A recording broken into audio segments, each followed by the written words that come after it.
تا ئەقڵیەتی نێرسالاری لەسەر کۆمەڵگازاڵ بێت مافەکانی ژن یەک بە دوای یەک پێشێل دەکرێت. ڕۆژ بە دوای ڕۆژ هەواڵی کوشتنی دڵتەزێنی ژنان بە شێوازی جۆراوجۆر دەبیستینەوە و هەر یەک لەو قەتڵانەی کۆمەڵگا بە تایبەت ژنان تووشی شۆکێکی تر دەکات. ئەقڵیەتی ژنکوژی گەشتووە بە ئاستێک کە بێ پەڕوایانە ژنان لە ماڵ و لە شەقام دەکوژێت. لەبەر ئەوەی دەزانین کە هەم ئەقڵیەت و هەم یاسا پشتیوانیەتی بۆیە ژنان هەم لە بواری جەستەیی و هەم لە بواری ڕۆحی نە لە ماڵ و نە لە شەقام پارێزراو نین. لەم ماوەیە کەمتر لە 10 ڕۆژ لە مەریوان و لە تاران بینیمان چۆن ژنان دەبن بە ئامانجی ئەقڵیەتی نێرسالاری و ژنکوژی. لەم ماوە زەخت و گوشارەکانی ئێران لەسەر ژنان گەشتووە بە ئاستێک کە ژنان بۆ گرتنی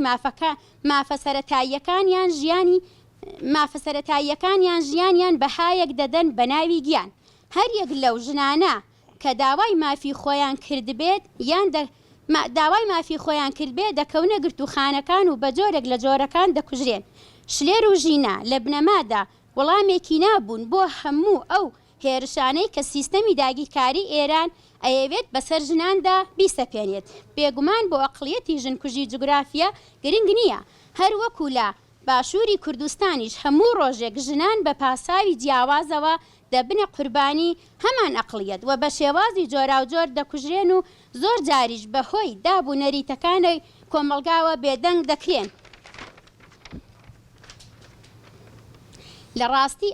لە ڕاستیدا ئەوەی ڕوو دەدات لە ناوبردنی ناسنامە و ئیرادەی هێزی ژنانە کە هەموو کاتێک وەکو یەکەم دژبەری ئەو ئەقڵیەتە ناسراوە. بێگومان بێدەنگی بەرامبەر بەم کارە ساتە دەبێتە هۆی زیادبوون و دووبارەبوونەوە. دوێنێ شلێر بە ئامانجگیرە ئەم ڕۆژینە لە ئەگەری بێدەنگیدا سبەی نێژنێکی تر بە ئامانج دەگیرێت.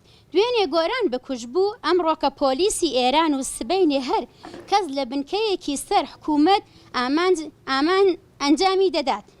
بە دڵخۆشیەوانێ وەکو ئەوەی بینیمان خەڵکی ڕۆژهەڵاتی کوردستان لە بەرامبەر ئەم کارەساتە تەنیا بێدەنگ نەبوون بەڵکو خاوەنداریەکی یەکجار زۆریان لە هەردوو ژنانی وڵاتەکەیان کرد. هەر یەک لەو ژنانە کە هاواریان کرد ژیان ئازادی بوون بە دەنگی ژینا و شلێر. ئێمەش وەکو ژنانی ڕۆژهەڵات و ڕێکخرا و چالاکوانانی باشووری کوردستان وێڕای سەرخۆشی لە بنەماڵەی بەڕێزیان و تەواوی کۆمەڵگای ڕۆژهەڵاتی کوردستان و ئێران بە توندی ئیدانەی ئەم کردەوانەی ڕژیمی داگیرکاری ژنکوژی ئێران دەکەین و پاڵپشتی خۆمان بۆ هەموو هەڵوێستەکان و خۆپیشاندانانی ڕۆژهەڵات دەکەین و دەڵێن ئێوە بە تەنیانین، ئێمەش دەنگمان دەخەینە پاڵ دەنگەکانتان تا ئەو کاتە کە کۆتایی بە ئەقڵیەتی ژنکوژی بێت و کۆمەڵگایەکی یەکسان بخولقێنین.